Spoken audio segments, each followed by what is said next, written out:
এবার 2025 আইপিএলে শ্রেয়স আয়ার নেই কেকেআরে ও নেই গৌতম গম্ভীরও। তবে এই জুটির মস্তিষ্কে 24-এর আইপিএলে চ্যাম্পিয়ন হয়েছিল কলকাতা নাইট রাইডার্স, একথা অস্বীকার করার জায়গা নেই। তবে 2024 সালের পর দীর্ঘ 14 বছর লেগে গিয়েছে কলকাতা নাইট রাইডার্সের সোনার সোহাগ আসতে।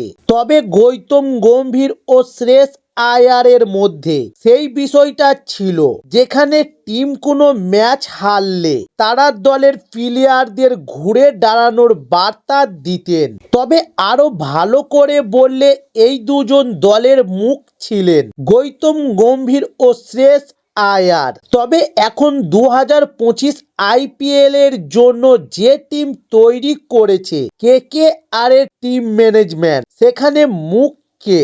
উত্তরের জন্য যথেষ্ট বেগ পেতে হবে কেকেআরকে। তবে কলকাতায় এক আয়ারকে ছেড়ে দিয়ে আর এক আয়ারকে নিলাম থেকে প্রচুর দামে কিনেছে 23,75,00,000 টাকা দিয়ে ভেঙ্কটেশ আয়ারকে কেনে কলকাতা নাইট রাইডার্স। তবে কেনার পর বলা হচ্ছে যে তিনি নাকি হতে চলেছেন 3বার চ্যাম্পিয়নদের নতুন ক্যাপ্টেন। কিন্তু তার মধ্যে কি শো টপার হওয়ার স্পর্শকতা রয়েছে? প্রশ্ন রয়েছে সেখানেও।